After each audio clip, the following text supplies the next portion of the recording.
Hoy vamos a hablar sobre un tema muy debatido a lo largo de la historia, el gran tablero, las drogas como arma política entre Colombia y Estados Unidos.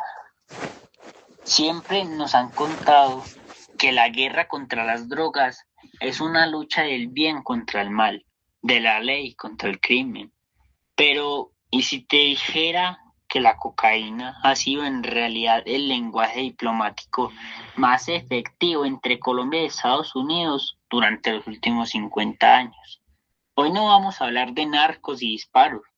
Hoy vamos a analizar cómo el narcotráfico dejó de ser solo un tema de salud pública para convertirse en una herramienta de control, intervención y presión política. Bienvenidos al análisis de la narcotización de la geopolítica. El origen del control.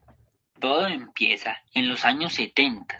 El presidente Richard Nixon declara a las drogas como el enemigo número uno de la sociedad. Pero esto no es solo una preocupación médica. Al definir el problema como una amenaza a la seguridad nacional, Estados Unidos obtuvo un cheque en blanco para invertir en Latinoamérica sin necesidad de declarar guerras formales. Colombia se convirtió en el laboratorio principal. La ayuda económica de Washington empezó a llegar, pero siempre con condiciones, como por ejemplo, si no destruyes cultivos, no hay dinero. Esto se le conoce como una condicionalidad.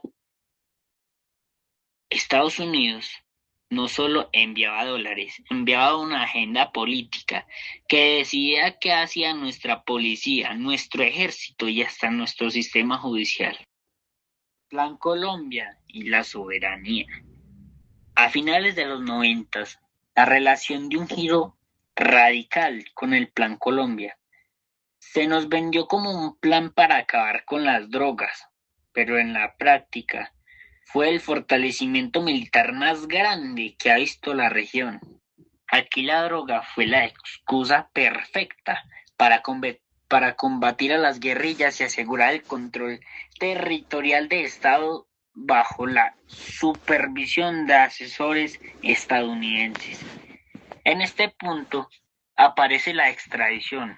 No la veamos como un proceso judicial. Fue una herramienta de presión política más extrema de la época. ¿Quieres que te apoyemos políticamente? Entregan a tus ciudadanos.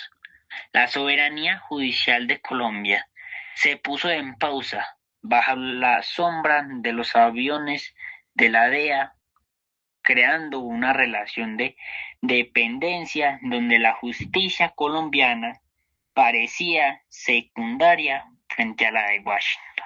La certificación como examen político. Hablemos de la certificación. Por ejemplo, imagínate que cada año un vecino viene a tu casa simplemente a calificar si limpiaste bien el patio o no. Durante décadas, Estados Unidos se autoproclamó el juez del mundo. Si Colombia no sacaba buena nota en su lucha antidrogas, enfrentaba sanciones económicas y la pérdida de créditos internacionales, lo cual obligó a los gobiernos colombianos a gobernar mirando hacia el norte. Se priorizó mostrar fotos de laboratorios destruidos y hectáreas fumigadas para complacer a Washington, mientras se descuidaban las soluciones de fondo, como la pobreza rural o la falta de presencia del Estado en el campo. La droga se volvió el único tema de conversación. Si no hablamos de coca, para el mundo no existimos. La tensión actual, Petro versus Washington. Hoy el tablero ha cambiado. Por primera vez en décadas, Colombia tiene un gobierno que dice abiertamente que la guerra contra las drogas ha fracasado. El enfoque de Gustavo Petro busca pasar de la represión a la prevención y a la reforma agraria. Sin embargo, esto ha generado un choque directo en la maquinaria política de Estados Unidos. Recientemente, la admisión estadounidense volvió a enseñar que Colombia falló demostrablemente el cumplir sus metas de interdicción. ¿Por qué ocurre esto? Porque la droga sigue siendo la palanca para presionar a gobiernos que se salen del guión tradicional, mientras en los Estados Unidos la crisis hoy es por el fentanilo. Para la política exterior siguen usando la cocaína colombiana como el termómetro para medir qué tan aliado es el país. El negocio de la prohibición. ¿Por qué después de billones de dólares invertidos hay más cocaína que nunca? Simple, la respuesta es incómoda. Porque como herramienta política, la guerra contra las drogas es un éxito. Mantiene presupuestos militares altísimos, justifica la compra de armamento y permite que una potencia extranjera tenga ojos y oídos en cada rincón de nuestra selva. Para los sectores más radicales en ambos países, el fin de la guerra contra las drogas sería el fin de una fuente inagotable de recursos y relevancia política.